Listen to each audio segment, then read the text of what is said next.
बिहार में कांग्रेस की नैया पार लगाने के लिए नए प्रभारी भेजे गए हैं, लेकिन प्रभारी के आते ही अब तो अध्यक्ष के भी तेवर बदले बदले दिखाई पड़ रहे हैं। ऐसा हम क्यों कह रहे हैं? क्योंकि आज प्रेस कॉन्फ्रेंस हुई और समझेंगे यही बात। हमारे साथ हमारे वरिष्ठ सहयोगी विवेकानंद जी हैं। विवेका जी, कांग्रेस के सुर बदलने शुरू हो चुके हैं। देखिए, विधानसभा के चुनाव होने हैं और कांग्रेस पार्टी इस बार कुछ ज़्यादा चाह रही है। ज़्यादा मतलब सीट नहीं, बल्कि चाह रही है कि 2025 में 2020 वाली स्थिति नहीं हो। 2020 में क्या हुआ था? 2020 में हुआ था कि आरजेडी और कांग्रेस के बीच जब समझौता हुआ तो इन्हें दिखाने के लिए तो 70 सीटें दी गई, लेकिन वैसे सीटें दी गई जहां पर कांग्रेस पार्टी की कोई खास तैयारी नहीं थी, वहां पर बेहतर उम्मीदवार नहीं थे, लिहाजा दिखाने के लिए इन्हें 70 सीटें दे दी गई, लेकिन जीत नहीं मिली। मैक्सिमम सीट कांग्रेस पार्टी हार गई, उनके उम्मीदवार हार गए। जीत कितने पर मिली? सिर्फ 19 सीटों पर जीत मिली। तो जो स्ट्राइक रेट था 2020 के विधानसभा चुनाव में, उसमें कांग्रेस पार्टी का स्ट्राइक रेट बेहद खराब था। सिर्फ 19 सीटें पार्टी जीत पाई थी। इस बार कांग्रेस नेतृत्व इस कोशिश में है कि हमें सिर्फ दिखाने वाली सीट नहीं चाहिए, हमें सिर्फ खानापूर्ति करने के लिए सीट नहीं चाहिए, बल्कि हमें जिताऊ सीट चाहिए। आप वैसे सीट हमें दे दीजिए, यानी कि आरजेडी पर उनका सवाल है कि आप ऐसी सीट दे दीजिए जहां पर कोई जनाधार नहीं है, वो सीट हम एक्सेप्ट नहीं करेंगे। आज जब बिहार कांग्रेस के जो नए प्रभारी हैं, जो तेलंगाना से जुड़े हुए हैं, और उन्हें जब बिहार की कमान, बिहार का प्रभारी बनाया गया है, उसके बाद आज वे पटना आए हैं। सदाकत आश्रम में अभिनंदन कार्यक्रम रखा गया है। उसी कार्यक्रम में बिहार जो कांग्रेस के जो अध्यक्ष हैं डॉक्टर अखिलेश प्रसाद सिंह, उन्होंने साफ तौर पर कहा है कि आपके नेतृत्व में, यानी कि नए प्रभारी के नेतृत्व में बिहार कांग्रेस बेहतर प्रदर्शन करेगी बिहार विधानसभा चुनाव में। साफ तौर पर उन्होंने कहा कि अगर सीट का बंटवारा सही तरीके से हो जाए, कहने का मतलब कि सीट बंटवारा सबसे पहली कड़ी है मतलब सफलता के लिए। अगर सीट का बंटवारा सही तरीके से हो जाए तो इस बार के विधानसभा चुनाव में हम 40 से 50 सीट जीतेंगे, इससे कोई नहीं रोक सकता है। यानी कि कांग्रेस ने साफ करा है कि सीट बंटवारा महत्वपूर्ण है। आरजेडी बार बार यह बात करती है, और पिछले चुनाव में भी ऐसा ही हुआ था कि अंत समय में कांग्रेस को थोप दी गई सीट कि आप ये ले लीजिए, आप ये ले लीजिए, ये लीजिए। यानी कि कांग्रेस के मनपसंद वाली सीट आरजेडी ने नहीं दी।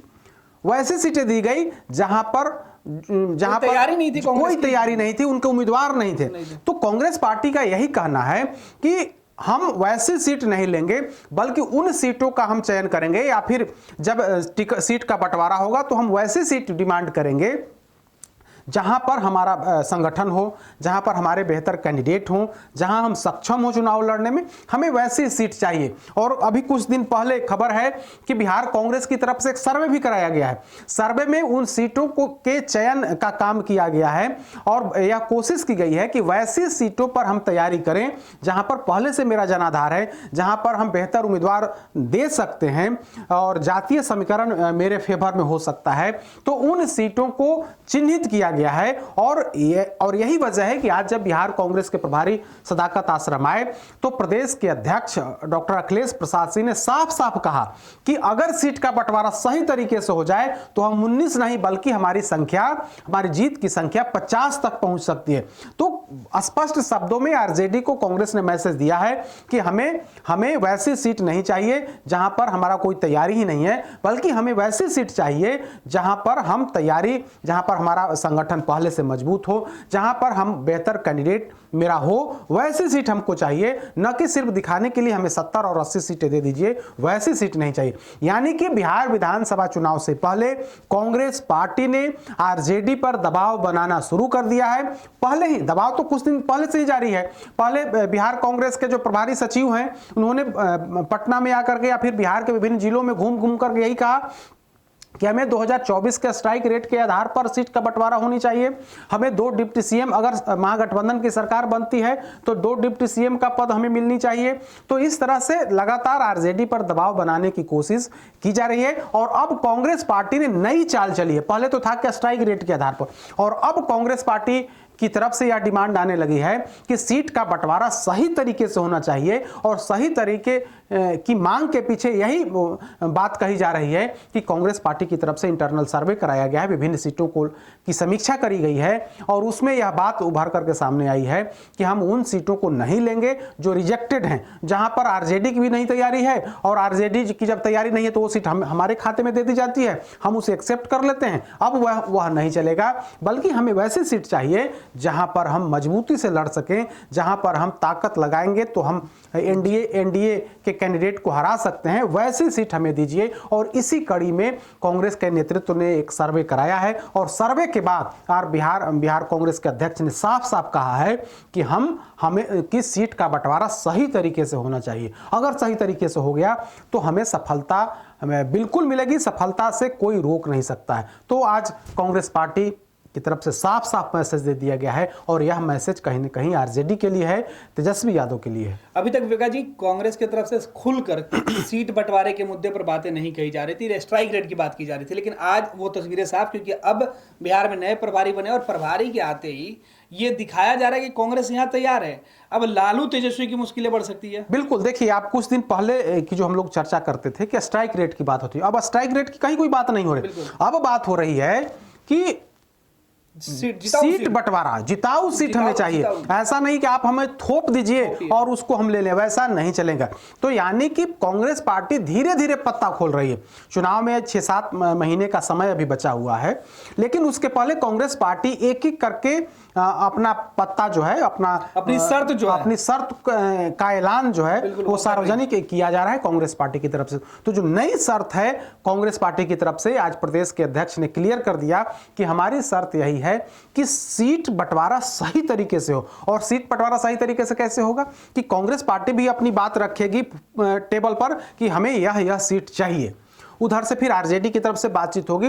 तो कांग्रेस पार्टी इस कोशिश में है कि हम उन सीटों को सहयोगी दल के सामने रखें और बताएं कि देखिए हम इन सीटों पर चुनाव लड़ना चाहते हैं, इन सीटों पर हमारी तैयारी है, हमें सीट बंटवारे में यह सीट मिलनी चाहिए।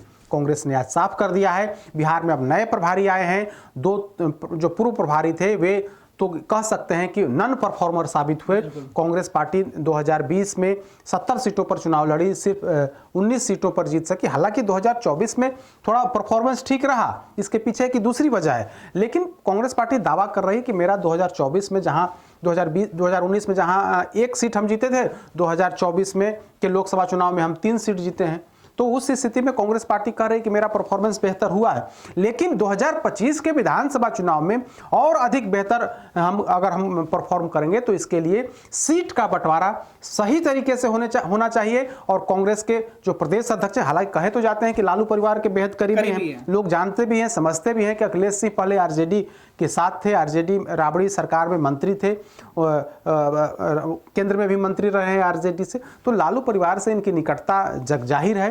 कांग्रेस पार्टी के अभी प्रदेश अध्यक्ष हैं, और वैसी स्थिति में यह कह रहे हैं कि अगर सीट का बंटवारा सही तरीके से हो जाए तो मैसेज साफ है कि कांग्रेस पार्टी कहीं ना कहीं आरजेडी पर दबाव बनाना शुरू कर दी है। और उसी दबाव का नतीजा है कि पहले स्ट्राइक रेट की बात हो रही थी, अब स्ट्राइक रेट की बात को गौन कर दिया गया है। अब जिताऊ सीट की डिमांड शुरू हो गई है। विवेका जी, आखिरी सवाल ये है कि जैसे कांग्रेस पार्टी लगातार कोशिश करती है, इधर राजद ने कहा कि हम ठोक के सीटें देंगे। ये राजद की तरफ से मैसेज दिया जा रहा था कि भाई हम उन्हीं उम्मीदवार को टिकट देंगे या गठबंधन को टिकट में हिस्सेदारी देंगे जिनके पास जिताऊ उम्मीदवार होंगे। देखिए 2020 के विधानसभा चुनाव में जब तेजस्वी यादव थोड़े मार्जिन से महागठबंधन की सरकार बिहार में नहीं बनी, तो आरजेडी की तरफ से समीक्षा की गई। तो इसमें इस बात उभर करके सामने आया कि हम लोगों ने कांग्रेस पार्टी को अधिक सीटें दे करके कहीं ना कहीं महागठबंधन को उससे नुकसान हुआ है। कई ऐसी सीटें हमने दे दी, अगर हम लड़ते यानी कि आरजेडी वहां से लड़ती या फिर हम भाकपा माले को दे देते तो ये स्थिति नहीं होती। मतलब जीत का मार्जिन जो है और क्लोज हो जाता, जीत और हार का मार्जिन। तो इस बार आरजेडी इस कोशिश में है कि हम कांग्रेस पार्टी को कम से कम सीट पर रोकें। 70 सीट तो देने का कहीं कोई सवाल ही नहीं है, हम कम से कम सीट पर रोकें। और कांग्रेस आरजेडी की तरफ से कई बार मैसेज दिया गया है कि इस बार 2020 वाली बात नहीं होगी, बल्कि हम और खबर भी यही है, इंटरनल जो खबर है, आंतरिक जो सोर्स हैं हमारे, वो यह बता रहे हैं कि कांग्रेस पार्टी को 50 से ऊपर जाने का कोई सवाल नहीं है। सीट बंटवारे में कांग्रेस पार्टी को 50 से अधिक सीटें नहीं दी जाएंगी, इस तरह की तैयारी चल रही है। क्योंकि तेजस्वी यादव को लगता है, लालू प्रसाद यादव को लगता है कि अगर हम इन्हें अधिक सीटें देंगे तो इसका नुकसान सीधे तौर पर महागठबंधन को होगा और फायदा एनडीए को होगा। तो एक तरफ आरजेडी अधिक सीट देने को तैयार नहीं है, दूसरी तरफ कांग्रेस पार्टी अब यह बात करने लगी है कि हमें जिताऊ सीट चाहिए, आप सिर्फ संख्या दिखा करके हम ये नहीं कर सकते हैं, बल्कि हमें वैसी सीट दीजिए जहां पर मेरा मजबूत आधार हो, जनाधार हो, हम मजबूती से वहां पर लड़ सके, मेरा बेहतर कैंडिडेट वहां पर हो सके। तो इसी कड़ी में कांग्रेस पार्टी ने पूरा जो अपना इंटरनल प्लान है, जो तैयारी है, कांग्रेस पार्टी की तरफ से शुरू कर दी गई है। और अब सार्वजनिक मंच पर भी यह बात कहने से प्रदेश अध्यक्ष नहीं चूक रहे हैं कि सीट बंटवारा सही तरीके से होनी चाहिए। बिल्कुल, बहुत बहुत धन्यवाद विवेका जी। तो कांग्रेस पार्टी की तरफ से अब खुलकर सीट पर दावेदारी के साथ साथ उचित हिस्सेदारी की बात भी उठने लगी है।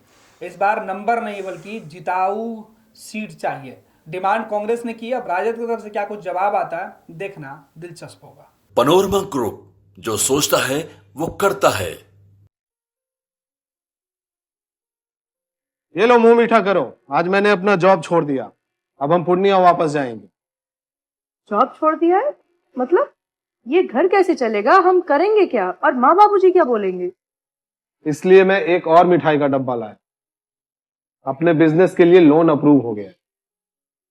अरे लोन अप्रूव हो गया वो तो ठीक है, लेकिन पूर्णिया में हम रहेंगे कहाँ? अपना घर भी तो नहीं है वहाँ। इसलिए तो एक और मिठाई का डब्बा अलग से लाया हूँ। हमने पूर्णिया में घर ले लिया है, पूर्णिया के ई होम्स पैनोरमा में। पूर्णिया में पैनोरमा ग्रुप लेकर आए हैं ई होम्स पैनोरमा, बड़ा घर, आलीशान जिंदगी और अत्याधुनिक सुविधाओं के संग। अरे अरे, अब क्यों मुंह मीठा करवा रही हो? क्योंकि हम घर वापसी जो कर रहे हैं। घर वापसी की खुशी पूर्णिया में ई होम्स पैनोरमा के संग। E homes panorama, luxurious lifestyle redefined.